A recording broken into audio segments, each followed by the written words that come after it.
A very good afternoon to all those who are live with us today, and welcome to the Live Talk series with the IMU Psychologist. Today's topic is on building resilience as a family, and we're very privileged to have Miss Serena In, a lecturer and clinical psychologist, with us here today. Now, before we begin, I would just like to run over a few housekeeping rules. We have muted the microphone for all attendees so we can stay focused and concentrated. Uh, in addition to that, if you'd like to keep in contact with us, or if you have any questions or feedback, please use the chat box, which is available at the bottom of your screen. And this live talk session will be recorded. Now, I'd like to introduce Ms. Serena In. Again, as I said before, we're very privileged to have her. She's a clinical psychologist and who is registered with the Malaysian Society of Clinical Psychology. She has nearly a decade of clinical experience in providing psychological assessments and interventions for individuals who are dealing with depression, anxiety, stress, parenting, and relationship difficulties, both in counseling and psychological centers in the Klang Valley. She was also head of the counseling unit at Calvary Life Ministries, a nonprofit organization where she supervised master's level clinical psychology interns for their practicum.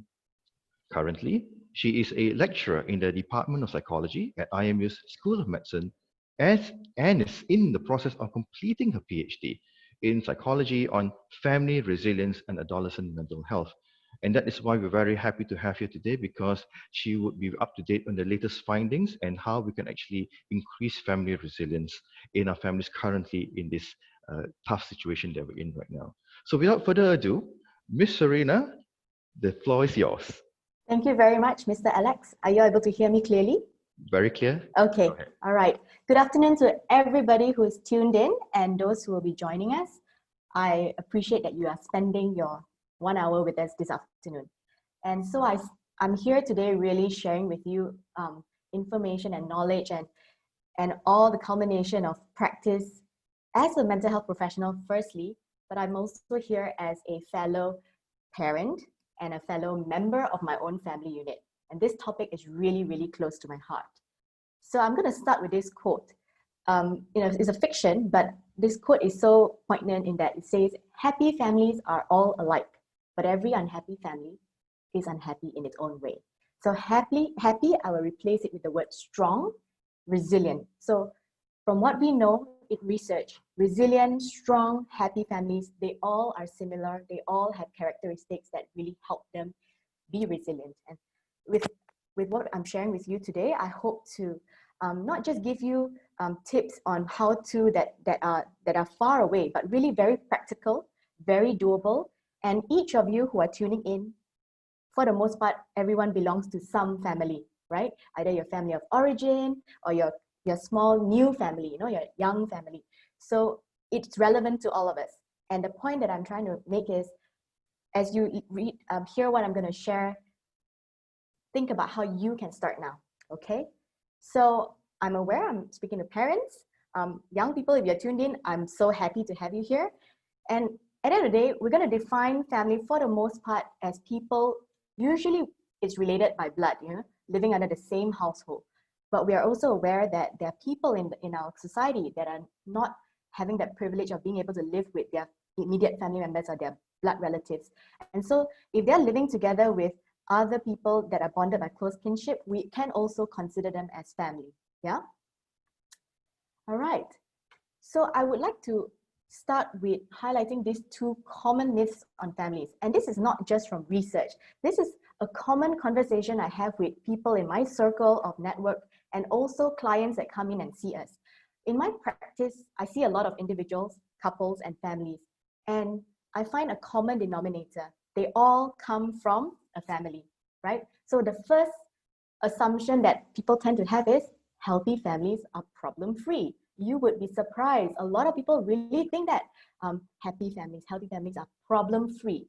So if you buy into that myth, and when your family, when you are facing problems within your family, when it's stressful, when it's challenging, you start to think, oh, my family is not doing well, we're unhealthy. So then there's that judgment and there's that evaluation. So this is not very realistic to think this way because life is challenging, and 2020 is a great example of that. Threw us a whole lot of curveballs, of surprises, and it's still hitting some parts of the world really hard. So, and some families, whether they like it or not, they really are hit with a lot more stressful, regular life challenges. And some will even face traumatic experiences. Does that mean, though, that that family is not healthy? So that's something we're going to question, right? Okay, second myth as well. This is even more commonly believed by so many parents that I speak to, that people tend to believe that a family unit is very ideal. There's a father, there's a mother, there's children. And so like this perfect picture of a family makes people think that, if I have that, my family is okay.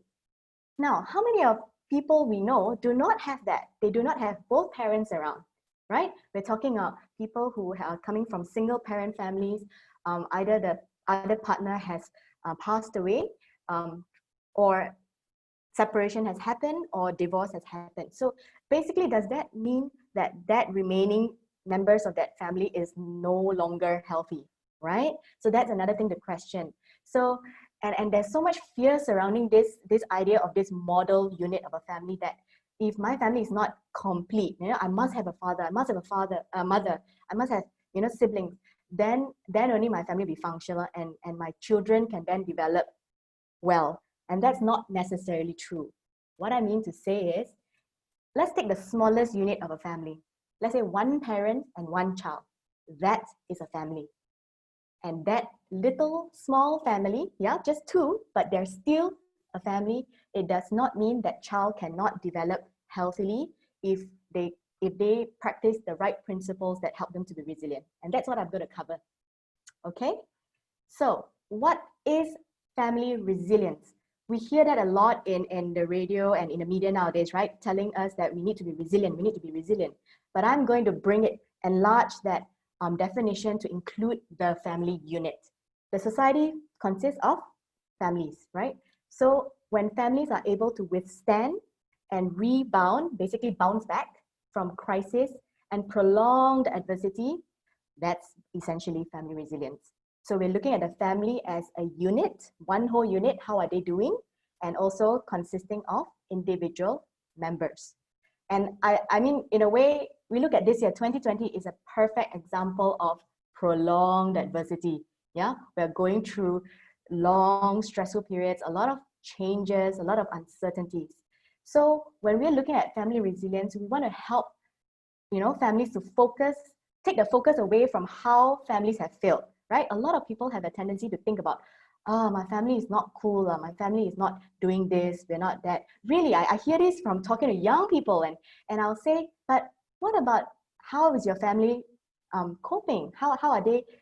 What are they doing that is helping them succeed, every time they are faced with a challenge? So family resilience is a very positive psychology approach. We're really taking away the focus from pathology, which is actually a large part of mental health disorders, but we're also zooming into, let's help families thrive. So when families strengthen their resilience, right, you find that the unit as a whole is able to nurture positive development of their children. Secondly, when their loved ones are in need, whatever the issue is, health problems, financial problems, academic problems, work, relationship issues, they're able to support them, and each member feels that support. And finally, each of us, at different seasons of our life, we will have to care for our elders. So parents who are tuning in, when your family unit, your family resilience is strong, you're better able to care for your elders. And likewise, when you do that, you actually pass on that legacy to your children. Watching you care for your elders, they will also learn to really better care for you when in your older age. At the end of the day, resilience is about not just coping, which is great. We all need to cope and we all need to problem solve. But what we're really striving for is positive adaptation. And when we're able to adapt positively, no matter what life throws us, you'll find that individuals in the family are able to transform and grow. That's how, if you can just think about it, think about your family, think about yourself in this family. How can all of you adapt positively and grow? So why is this important for us? Okay, as a mental health professional, and I practice in Malaysia for the most part. Most of my clients are Malaysians, and also we have international clients. The point is, getting help can be sometimes not accessible to everybody, right? For whatever reasons. People are not easily available, or it costs a lot. So sometimes, just getting external help is another level of hindrance, right? So now we're talking about, as best as possible, we're trying to draw on the family's existing resources. And it is my belief, and us in this field of family resilience, that every family, if we find and tap into it, has their own resources to cope, right? And now we want to extend it a bit further as well. And especially in a Malaysian context, our community is also quite wide, right? So we're not just confined to necessarily just a small little unit of family. Sometimes we have very, very close relatives who are like living with us, or are really a close part of our network. Or we have actually family friends, this auntie, this uncle, some so-and-so godmother, or even in your religious community, religious spiritual community, sometimes there's one person that is really close. Actually, then the definition of family is more expensive to include that, right? So why we want to talk about family resilience? Because research shows it enhances your individual resilience. And likewise, when individuals are resilient, they actually also then give back and enhance the family resilience. So it's actually a really wonderful relationship there. Okay. So without further ado, let me give you 5 practical tips for building family resilience. And I am a firm believer of speaking what I will practice. I will not mention things that I myself don't think is doable and is not applicable, right? So first tip, families need to really work, eat. And I added cry there, and play together, because at the end of the day, it's about doing life together. So I would say in this last 5 to 10 years, our challenge is stronger because of the distraction of gadgets. And it is a challenge if it's not managed properly, but it can also be used to advantage. So the point is, as a family, how it's learning, to find ways to do life together through the seasons. So if you're a parent of young children, how can you do life together? If your children are older, in their middle childhood or teenage years, right? How can you respect their boundaries a little bit more, but you still do life together? And don't forget parents. I have to talk to the parents, because a lot of times parents forgot that they are also growing, they are also aging. Parents are also growing through different seasons. So how about doing life as you age, as you change with your family, with your children, yeah? So spending time to do things in the shared spaces at home as best as possible, which means if all of you just need to do work and find your own corner, actually that's great. But you're ultimately still like physically seeing one another, and that can be very helpful. In my doctoral research, I interviewed families, and many of them actually said that just being around one another, doing stuff in the same compound, but they're not necessarily, having to do the activity together, they felt like they were connected to each other. So that's really important, yeah? And cry together. This is something I actually want to throw to parents. I often hear a lot of parents telling me that, I'm very sad. This is really affecting me, but I put on a brave face in front of my children. I cannot show them that I'm upset or I'm really, really affected by something going on. And I'll actually challenge them back. What gives you the idea that you should only put on a brave face? Then your children will learn that when times are tough, when they need to cry, they have to put on a brave face. So I actually often encourage parents to learn to be a little bit more vulnerable with their children. And those who have tried it actually come back with good feedback. And it's not just my tip, it's really research-based. It's really learning to connect with each other in your down times, in the good times, but also the down times, the beautiful moments in life, but also the ugly moments in life. How many of you are comfortable with having an ugly cry, a day you've had such a bad day, you cry, and actually let your family see that? Do you know, just letting them see, and if, everyone knows, oh, that could do so much for each other as a family, yeah? So this is the first tip. Yeah, Serena, thank you so much for sharing that. I actually have a question here. Yes, In regards to a family coming together and participating in, as you say, work, eat, cry, and play together, I'm just wondering, should we find activities that everyone in the family can do? Or should we maybe take turns that maybe different family members do an activity every day and we kind of take turns and everybody does things together? Do you know what I mean? I'm just a bit well, I would like your advice on this actually, because I'm busy, my wife is busy, I got two kids, and they're of different ages as well. So one's a teenager and one's still quite young. So sometimes I struggle in trying to just get everyone together. So exactly. what's your advice on that actually? Great question, Alex. And I'll cover it in more depth in tip 4 and 5 Ah, okay, great. later. However, a quick answer to this one is Okay, you're right. You're exactly right. And this relates to me as well. Life is okay. busy, right? I'm a Hmm. working parent, full-time working parent, but I'm always a full-time parent. So life is, we're all pressed for time. Every single person I've met, most of us, we are really stressed out. And you're right. So it's about how can we still know that we're connected to each other while being Yeah. busy. So it could be, let's say your child is having exam time, you are having work deadlines, and then we can all, the keyword is you connect and say, okay, we're all going through a stressful time. And I'll mention this again in other tips. It'll keep coming back. You're talking to each other, and then you're saying, all right, let's do our own thing for 3 hours. So the point is there's that boundary. And it's a shared space, meaning at home, go to your own rooms or in the living hall, but you're each doing your own thing. So not necessarily have to do an activity together per se. Mm-hmm. Yeah.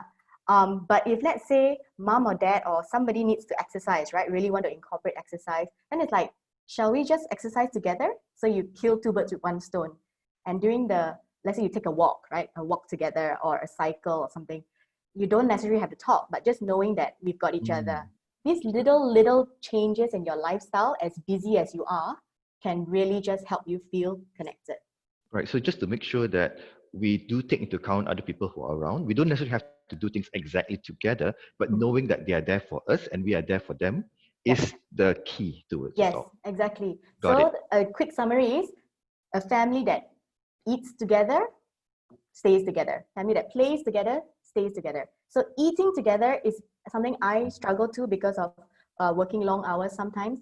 But as much as possible, if you can prioritize, if daily meal times are not possible, at least a few times a week, like it's really designated where you're in the same space and you're doing it together, All right. right? Yeah. Thanks for that tip. Okay. Got it. Right. And the next tip, second tip, so these tips are not necessarily in chronological order. You can always apply them as and when, but I cannot emphasize this strongly enough about recharging your emotional batteries. This is something so vital. Firstly, let's talk about the family unit.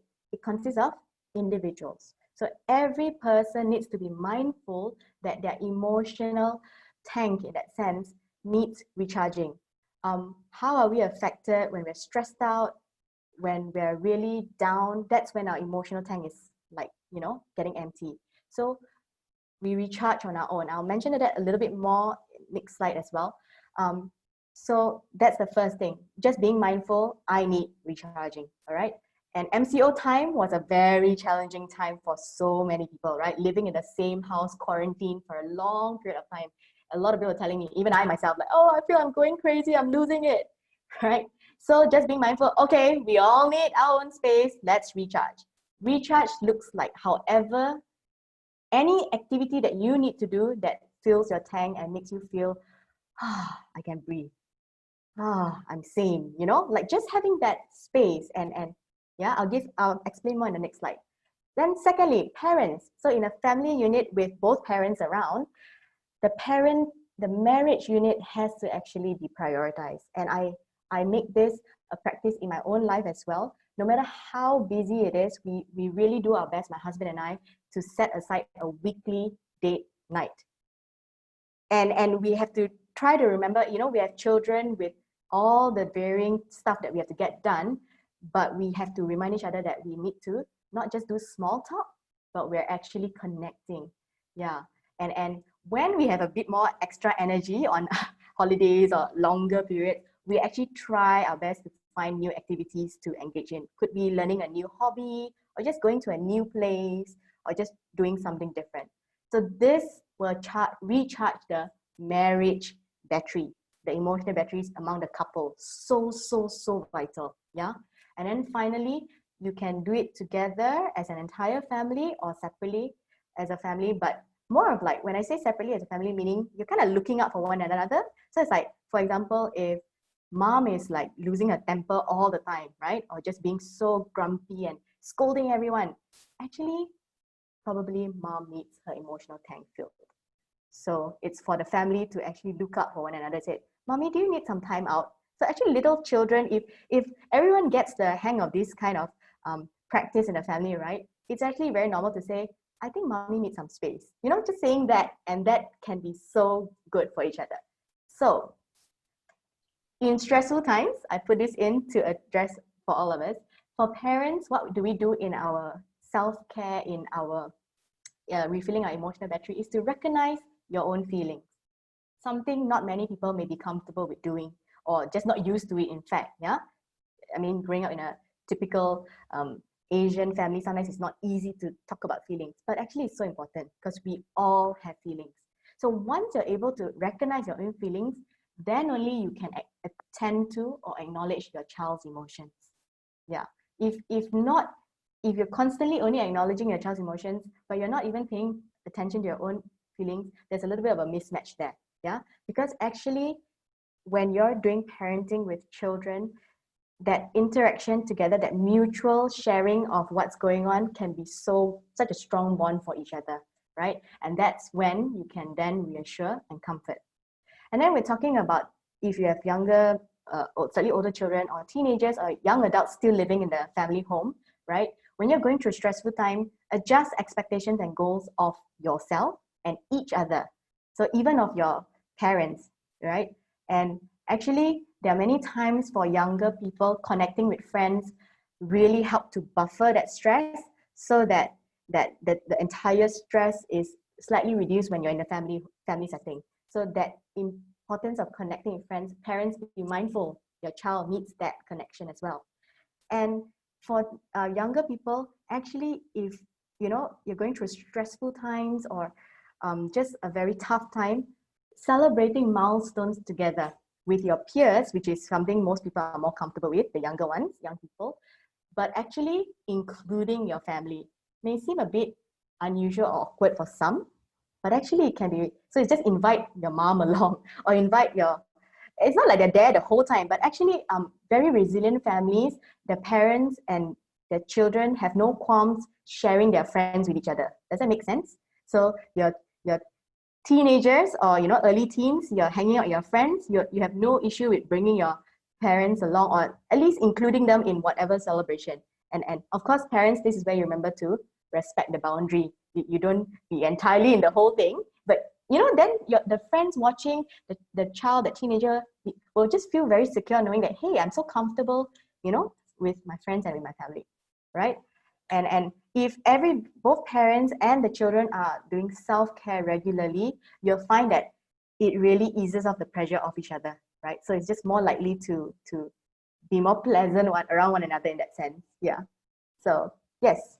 Yeah, actually, I just want to comment on something you mentioned about how the husband and wife should actually focus on their own relationship, Yes. as a foundation to recharge their relationship in order to be good for the family as well. I think this is something I think many of us struggle with, because as parents, I think the priority is what my child needs first. Yes. My child comes first. Yes. And we put ourselves second or even third, or even, well, work Yes. even comes first. Yes. So how do we, I guess, change get that mindset towards getting like, look, I actually need to take care of myself first in order to be better for my kids. And I know that, but how do I guess, turn that switch in order to Yeah. make that happen? Yeah. That's a great question. And I'm so glad you're asking that, Alex, because I get that so much in my practice with couples. And Yeah. so, and I'll go to my tip 3 and 4 about prevention and other things.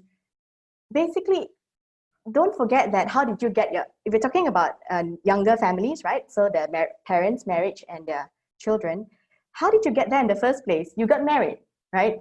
Mhm. So I'm an advocate for marriages. So my point is, put it as a priority in that you've got to preserve your marriage unit first. And resilient families for the most part, report having parents who are very satisfied in their marriages. That's also what the research has shown. So the children who report, or the family members that report having strong family resilience will say that my parents' marriage seems very, very fulfilling. They're very happy with one another. Yeah, not to say there's no fights at all. We're talking about a strong marriage as well.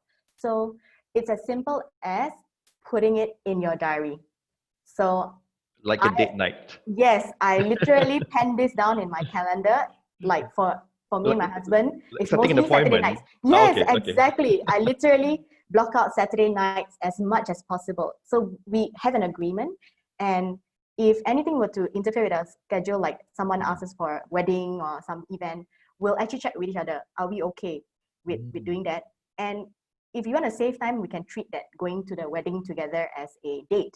But actually, it's not sufficient because those are social events. So then we'll actually put it so seriously, like, can we replace this? So we're not talking about hours and hours. We are all pressed for time, but we actually try to clock out and block at least an hour where we are able to talk. So for that to happen, I have 2 young children. Yes, I was just going to ask you We that. bank So how do you on manage that with we the kids? bank on the very, very helpful support of in-laws. And sometimes if in-laws are not available, relatives or friends, close trusted friends to help us. So something we've practiced in the last 10 years of our marriage, plus. Yeah, we actually really draw on help from our community. And I would say, that has helped us so much. So please, parents, if you have each other, please, by all means, do your best to put it as a priority. I cannot underemphasize. And when your children watch you doing that, they will actually start to see the value of preserving the marriage time in that sense. And it actually gives them a good sense of security, by the way. It actually helps them feel even more secure that, hey, mom and dad are doing well. Like, there's just a sense of stability at home. Yeah, great question. No, but thank you, because the kids can look up to the parents and see as a good example, by you just being yourselves, but despite whatever challenges are going on, there's still someone to support you, and you can be strong in that environment. And then after that date, I'm sure you're recharged, for even better for the kids then. Exactly. Right? And you're not talking about stuff about the kids when you're out together. You're talking about each other as Okay. Focus on each individuals. other. Got Yes, it. exactly. Got it. And I'll talk a bit more about special time and one-on-one time in the last tip. All right. Another Thank you so thing much. where the children will not be left out, okay? Oh, looking forward to that. Yeah. So the third one is taking a proactive approach. Families, so I put it as 3 Ps. As a mental health professional, I feel really sad that people come for help when it's really, really too late. So many times, a big responsibility that we take upon our shoulders when we deal with the public is we really need to do a lot of education, that a lot of things can be prevented if we did the right things in the first place. So we start with the basics, and I think I have the support of medical doctors and nutritionists and dietitians about how we need to get the basics right. Simple things as a family, is everyone getting adequate sleep, right? For their needs. So growing children, teenagers actually need a lot of sleep. And there's a lot of differences in their sleep cycle as well. Parents need to understand that, adults and then older adults. So, or someone who's not well, right? So sleep. Something I'm regularly sleep deprived, unfortunately, and something me and my family we're trying to work on, right? So it's a work in progress. But balanced diet, something very much in your control, because there's a lot of literature related to balanced, varied diet and just better moods and just better energy level. So then you can do more physical activity. So this was, I think, depending on the family during the MCO, from what I heard, some people found it easier to do this during MCO, but some families found it even more challenging, like impossible. So, yeah. But the point is, we keep on trying to do the basics right so that we prevent further problems, all right?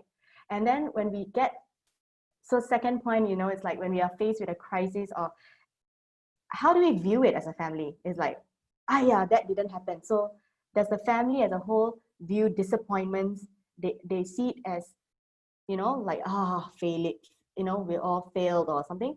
Or is it more of like, okay, now we have a challenge. What can we do to make meaning out of this? Or how can we manage this more? So when you're looking at a family, we're really trying to do something collaborative to facilitate everyone's best efforts and actually tapping to everyone's strengths.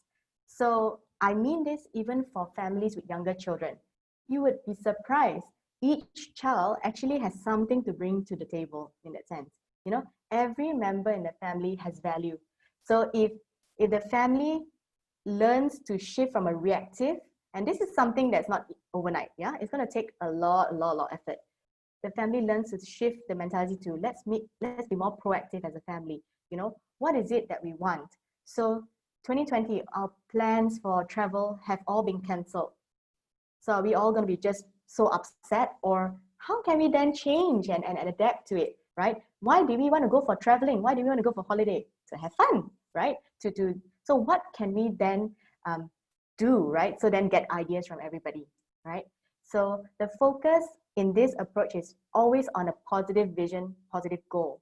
So, you know, if there are sleep deprived members in a family, why is it so, right? And then so as a family, it's like, okay, how can we help everybody sleep better? Maybe we all need to shift our meal times earlier, if possible, or we need to eat simpler meals, or we need to do the dishwashing together, or we need to put the dishwashing to later, something like that. So it's at the end of the day, you do things that you can, you prepare some things that you can, right? And you take very concrete steps to achievable objectives.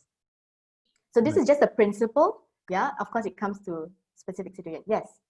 Yeah, actually, I wanted to ask you a question on this. During the MCO, I saw lots of videos of parents really going out of their way and doing amazing things with their family, being very artistic and creative in the household. And I realized that watching such videos could do one of two things.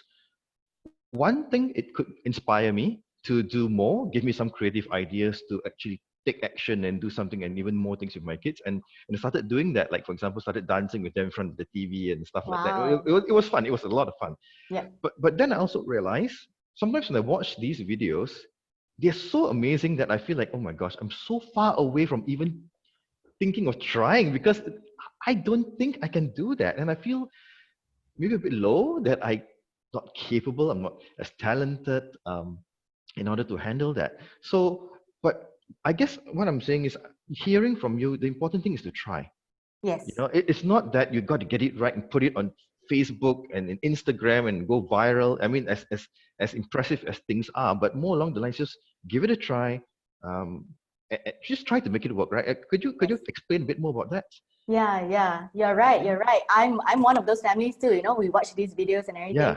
But it's important to remind ourselves that, hey, that is that family and we are us, right? So start back with us in the reality and right here, right now. So, as a family, what do we want? Do we want to be doing exactly that? And does that only mean it's a great family? Or can we make the most out of our lives? So that comparison of whether is it like really, I get this question from my children all the time, by the way.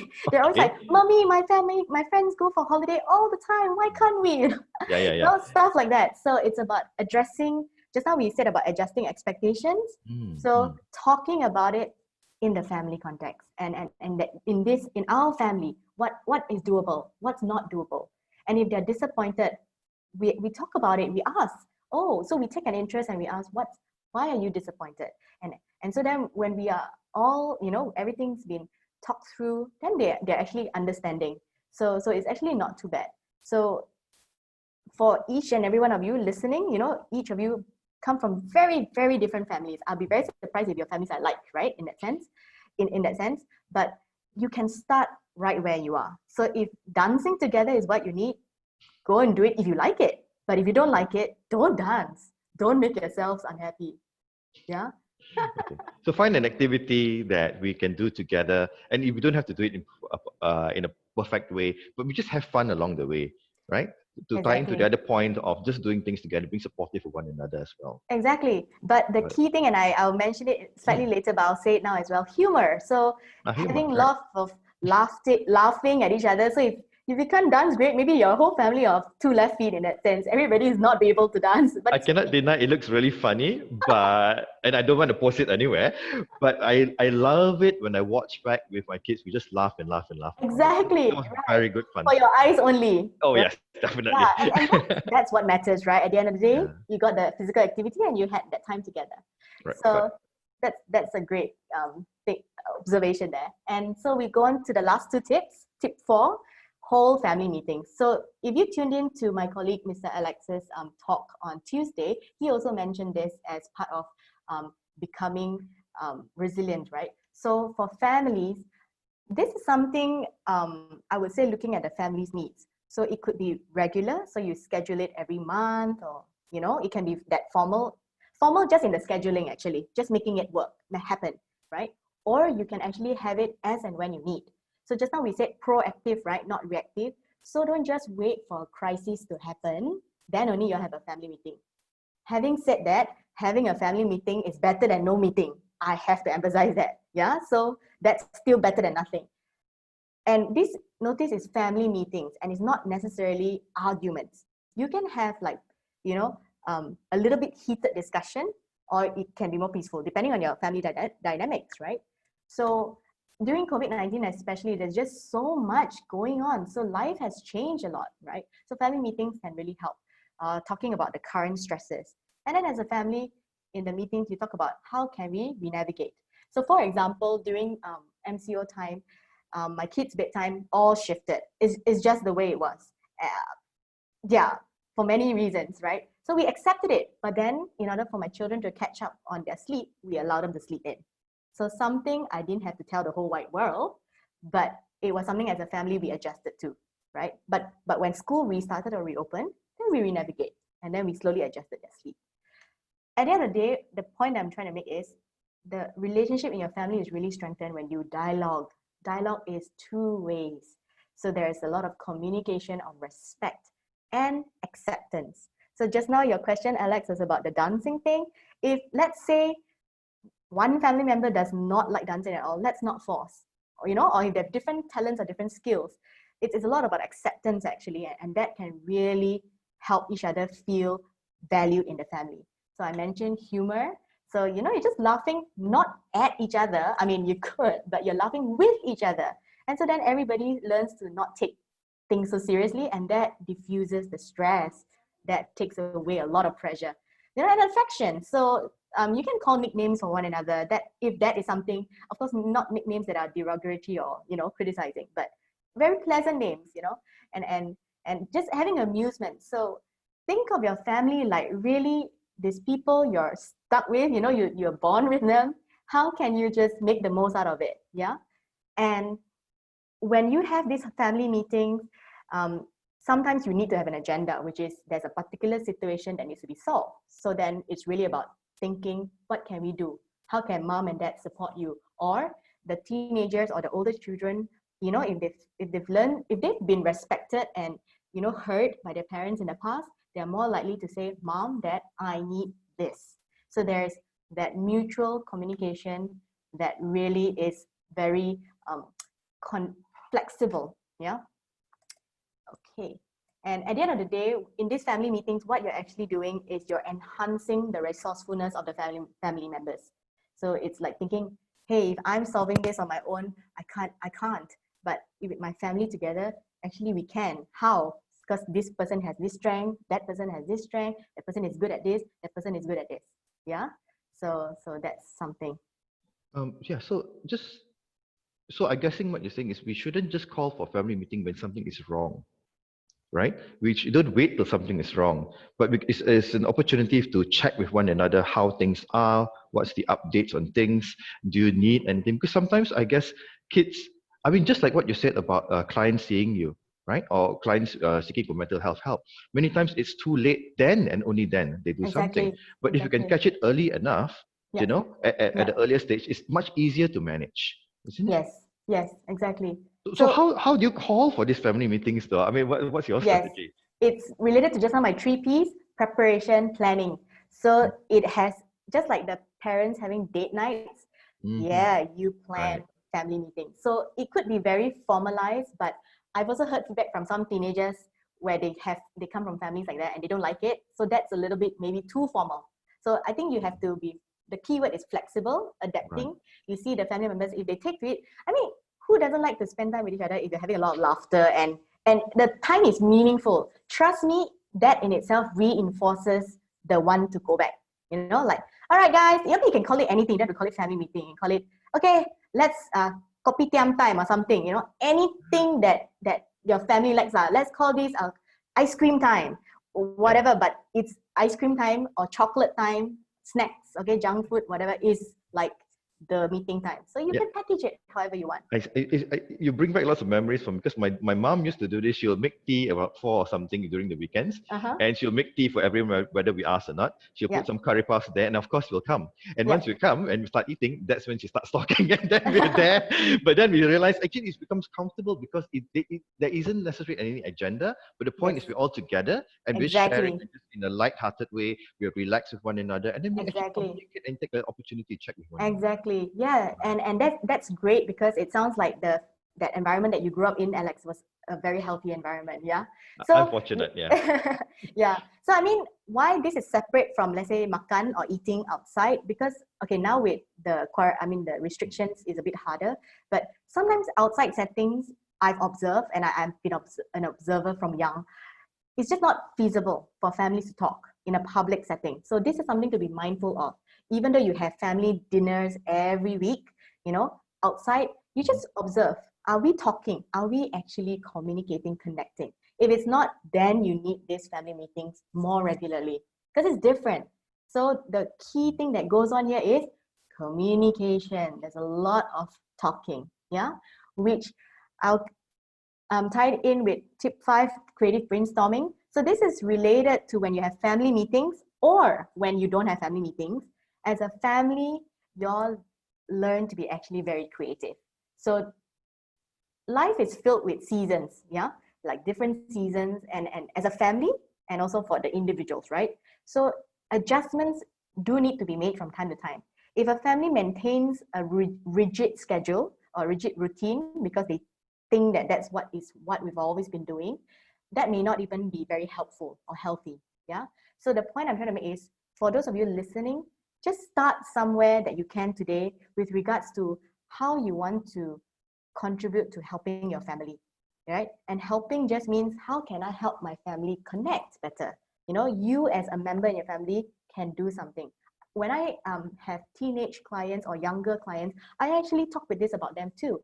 And they'll actually feel very empowered that, yeah, I could try something, yeah? So I'll give you a personal example. When I was a kid, I think like teenage years or something, I was aware that my family was not a very physical, touchy family. I mean, it's not uncommon, right? So, but as a child, I always needed hugs. I feel that warmth, that love when I hug somebody, right?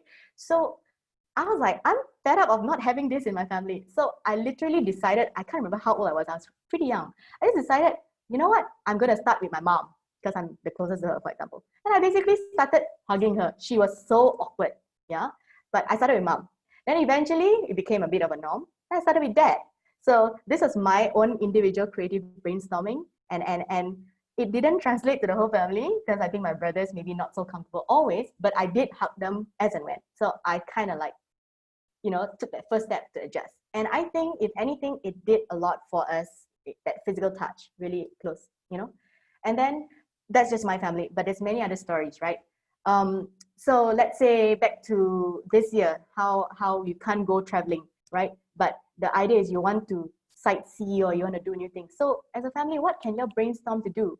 So now we're allowed to travel interstate, right? I actually see a lot of families doing that, and I think that's wonderful if all the precautionary measures are taken. So that's great. So it's still not like overseas, but it's still family time, it's still sightseeing, it's still trying new things. Yeah. So the key word that I leave with you is, when you brainstorm, be flexible, be inventive. You don't have to do it like how other families do it actually. And so when you're used to being flexible as a family, your family become more resourceful in tackling future problems. If we have more time, I'll give you lots and lots of different examples or anecdotes of real examples of how people have become creative. And it's really fun if you think about it, right? So involve the children, involve each other, husband and wives, involve one another, in trying to be creative, to brainstorm, to prepare, to prevent. Yeah. So just some ideas for families. Some of you are already doing this, so keep up with it. So the family night could be the family meeting. And actually special time, this is actually another important thing.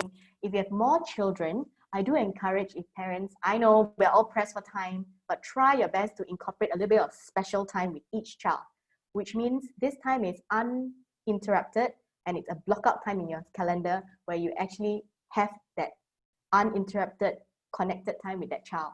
So parents can take turns. So sometimes I have a boy and a girl. So my husband and I swap to have like a girls' night out or boys' night out, right? Or sometimes we just swap. So me and my son, my husband and my daughter, for example. Or me and the two kids, or my husband and the two kids. So basically, it doesn't have to be like weekly, but as long as you do this often enough, it will be so meaningful.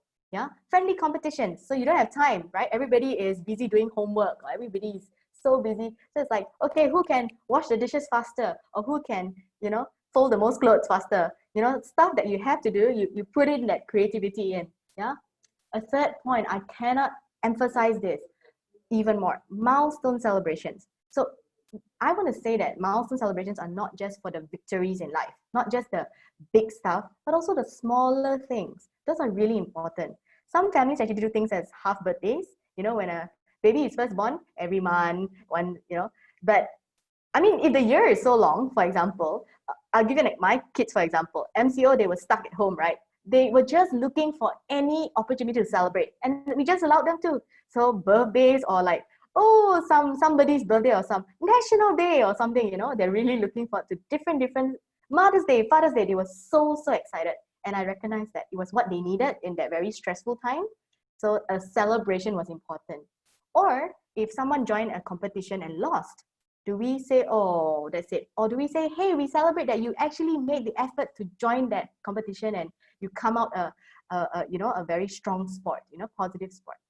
And finally, gratitude time. This is something I actually did with my kids from young, and we still do. And this is, I think Alex also shared about it being positive, right? Positive psychology. You, as a family, you communicate with each other about what you're grateful for, and a regular practice. So you can slip it in on the way, driving to school, driving to work, you talk to each other, or just before bed. Or it doesn't have to take much time at all. But just in knowing what each other is grateful for can do so much. So sometimes the simple thing is, I'm so thankful for my family. At the end of the day, I have you all to come back to. Or I'm thankful that this happened. So can you see it's really not always about quantity or the fancy things? It's at the end of the day, the message I'm trying to say is you need to connect with each other consistently, intentionally. Yeah. And so in summary, if you forget everything, I want to just leave you with a 1, 2, 3 family. The point that everyone in the family matters. When that each individual member is valued, the resilience grows. Secondly, it takes 2 to tango. So meaning, yes, it is a lot of dynamics between each family member. So you don't do it alone, right? In a family, you tango with one another. So sometimes more, sometimes less. And finally, as a family, you stick together. You show up through it all. Showing up means you have each other to be there for you. And that's really it. So just very simple tips, but hard to practice, but start right where you are. Some of you are already doing some of these things, yeah? So carry on, they're good things.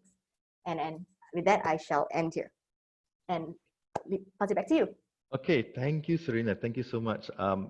Despite being in the field of psychology for some time and learning stuff as well and trying my best to be a parent, I've definitely learned a lot of new tips as well.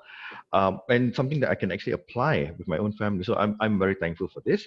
Actually, we have a couple of questions here from the audience, and I would like to take this opportunity to pass them to you to answer. Sure.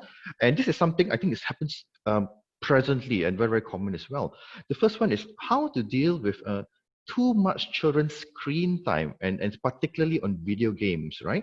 Because the essentially you are doing things within the same household or same room. You're doing things together, right? But you're focused on each individual device. So here it can according to this person, it can actually be the main cause of arguments or stress, more so during the MCO, because the kids essentially couldn't go anywhere. So Yes. they're focusing a lot on screen time and on games as well. Yes. So, what do you have to say to that? Wow, okay. Thank you for that question so much. I'm going to make a little bit of assumption that you're a parent of slightly younger children, maybe like school-going children or slightly younger. So that's my assumption. And you know what? With parents, and I'm speaking to myself as a parent too, we need to practice what we preach, right? So if we want to limit screen time on our children, we have to limit screen time on ourselves. So you start with that. It's meaning, you just think about it. I mean, okay, MCO is an unusual time. So, parents were busy working as well and managing. So it's a really stressful time. I think if it's just for that temporary period, it's understandable that people needed, children needed something to occupy their time more. So that's understandable. But if it gets too much, then we need to look at that, right? So we're talking about boundaries, we draw the limit. So if you want to make a rule, you decide for yourself what you think is appropriate. And there's research on varying quantity. So let's say you want to say 1 hour a day. And again, some people will say 1 hour is a lot or 1 hour is too little. So for example, 1 hour a day, then as a family, we all abide by that. We can all do only 1 hour a day of whatever, random video watching or playing games or something. That's one. So that's like boundary. Or secondly, if you want to connect as a family as well, then you can actually allocate game night, for example. So nowadays there are a lot of apps, and stuff. You can actually say, again, depending on how old your child is, you can say, hey, let's all play together. So then the child actually realizes that, hey, mom and dad are actually interested. They're not too bad. That in itself strengthens your relationship. Yeah. But the arguments part, I hear you, because it's a lot about, you don't just take it away suddenly. And I'm sorry, this is a much longer conversation I would love to have with you. But if you're stuck and you don't know how, go and seek a counselor or a psychologist and work it through. It's something, if you're talking about something that's been happening for a long time. But the short tip is set the boundary, and parents model it for your children. Okay, yeah, thanks so much for that. And I guess that's the tough part for us then, for us to actually do it. I'd just like to share a couple of insights in regards to what you said. My daughter invited me to play one of her online games, on Roblox and stuff like that. And I did so badly because I'm not used to it. But she was laughing all the way and she was guiding me as well. And she's a 7-year-old kid and she's telling me things, But the cool thing was that we did things together. So sometimes I didn't quite understand because why they spend so much time on the game, for example. So rather than saying no, I said, teach me. Let me be part of it. Let me join you because I want to see what's this attraction that you have. I don't understand here. Exactly. But then I started realizing this. Wait a minute, is there something that they could gain along the way? Because sometimes they have to learn persistence. If they fail, then they try and try and try and try again. Then they can get some value out of it. So rather than for me looking at it as you're wasting your time spending times on games, but what benefit could there be? And I involve myself as well to try to understand what it was that and see if I could understand that. But having said that, there's a follow-up question from the same person as well. It's actually what effect on our mental health could it be if we spend a lot of time on games, as an example, Okay, on screen time again. Thank you so much for that question. Wow, a concise answer is if it's not used within moderation, excessive screen time is unhealthy for anyone. Yeah. So, and we're talking about also the content, right? But basically, gadget usage, physically there's damages to the body if you're using it for extended periods of time. So a simple practical tip, if I could give this parent is, you know what, if you want to limit that, you could, but depending on how old your child is, try not to just implement instantly, but communicate with your child and say, hey, I'm concerned that we are all spending too much time and I think, what can we do differently? So if you want to take away something, try to replace it with something else that is healthier. So you don't just take away and leave them empty, because the issue of why there's so much screen time, because everyone's bored or everyone's stressed, right? So replace it with other things. So are there a lot of books to read in the house? Are there a lot of games or other things that are physical or not screen time? And And what else can we do as a family? So this is where involve the family brainstorming. It's a bit hard at first, but you will see the results when you see everyone getting involved. There's actually a lot that can be done that does not involve gadgets. So lock all your phones in the drawer maybe for an hour and discuss what can we do with our time, You'd be surprised, a lot of things, creativity can come out when you are desperate for entertainment. Yeah, it's true. I think it's too easy for us to turn to Netflix and just go to YouTube and Facebook. Uh, Exactly. but my daughter even brought up one time, just said like, what if the internet goes down? What happens? Then it was like made me think as well. Oh my gosh, yeah, our whole life has been surrounding the Exactly. internet, and if there's no internet, oh my gosh, and what do we do? But if you go back to basics, you're right. There's a lot of traditional games, board games, Exactly. and other things which we don't need a power source. You don't need to Yes, recharge as yes, well. yes, That we can yes, actually do. Okay, I yes. have I guess it's more like a comment, not rather than a question, and I'd just Mm-hmm. like to hear your thoughts on this. So Sure. it sounds like it is a good practice to have more public rooms at home for us to do things together or be in the same space in the house instead of a more personal room. For example, Mm-hmm.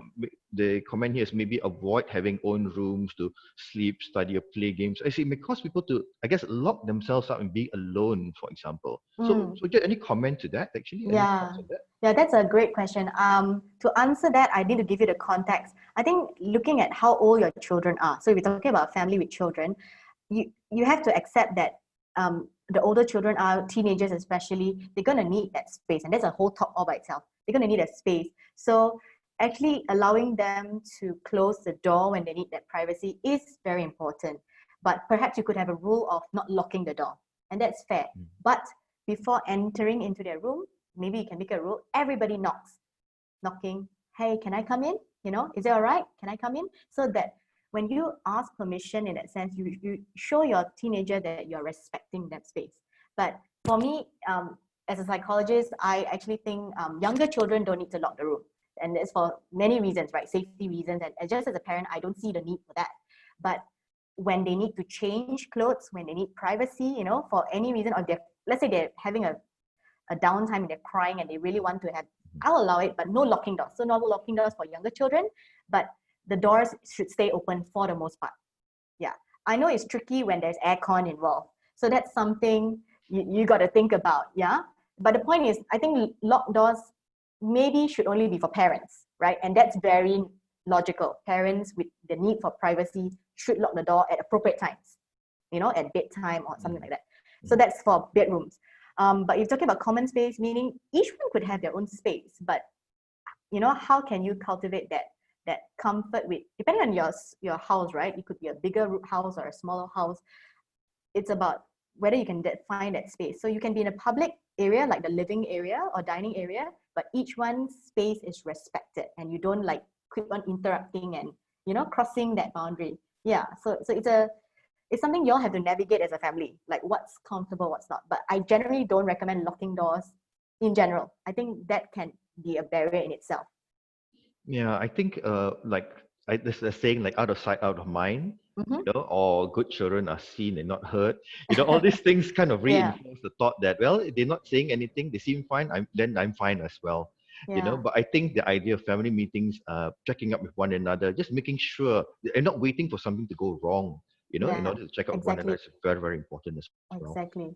Yeah. Okay, I don't have any additional questions. Oh, Maybe you'd like to, someone will give, I don't know, some additional advice or any last thoughts for all of us actually. okay, okay. Um, Really, it's my heart to just encourage, people tuning in that it all starts with one person, right? So you are here, for whatever reason you allocated your 1 hour this afternoon to listen to our sharing this afternoon. So something in you motivated you, and so my point is, each of you can start in a family unit to be an agent of change. So if you are tuning in and you are an adult child or part of a family of adults and no more children, what is it that you can do? Basically, it's my point is not everything is too late in terms of relationships. You can start right where you are. And if you feel like everybody's not communicating, how can you play that role to start communicating? So it could just start with one person in your family. Remember, two to tango? So just start with that one person. And then see how you can spread your influence to the next family member or the next family member. And sometimes it's understanding your family member's personality as well, right? So not everybody likes to hang out in big groups. Within the family, you could just have some people are more comfortable in small groups. So that's just being mindful. Or another common thing I heard as well, and this is something I observe in my family, like my husband says it's harder sometimes for guys to just talk like that. So he says we need activities. So, and this is quite consistent with gender sometimes as well. So males may need more activity-based events to help them talk.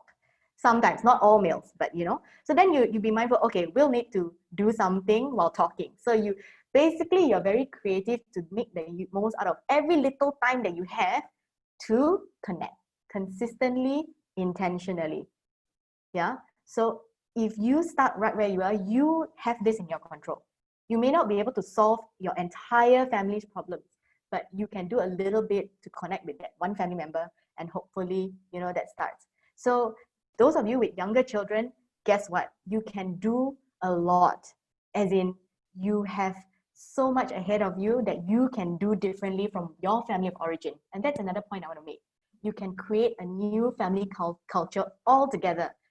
You don't have to do it just because grandparents did it like that. This person did it like, no, you can design the family that you want.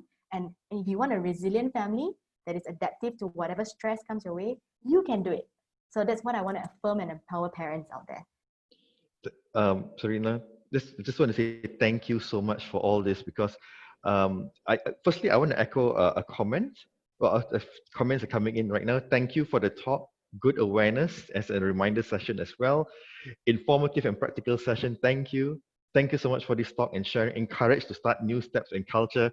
You are Yes. making an impact on the parents right I'm now, so glad. including myself here. I'm going to have a family meeting this evening. Wonderful. I'm going to meet it up. I did something right today. Oh, definitely. And again, I think some of the things we may know, but it's a good reminder in terms of how we need to continue. It is Yes. something that just because things are going well, we shouldn't let it be. We should keep nurturing it. We should keep building on it. Yep. Because at the end of the day, despite whatever, family is what we have at the end of Yes, the day. exactly. Whether we like each other at the end of the day, but the thing is, we are bound by the family bond, and we should be there for one another. And usually, at the end of the day, that's who is still left, despite whatever may happen. So Yep. that the point about nurturing and building the resilience to go through hardships together is vital, is key. It is Exactly. so important. So Exactly. again, thank you so much for your wonderful sharing. It's No very, very worries. insightful for Yeah. me.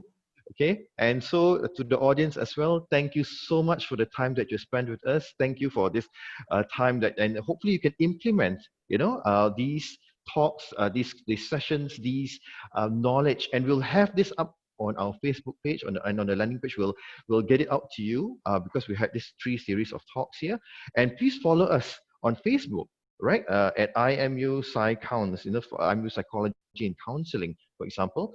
We have updates there, articles as well. So any talks that we have in the future, we'll post them up here as well for you.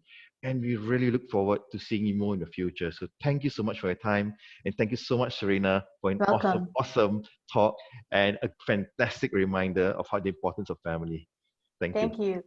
Bye, everyone. See you. Bye, everyone. Thank you so much for joining us together.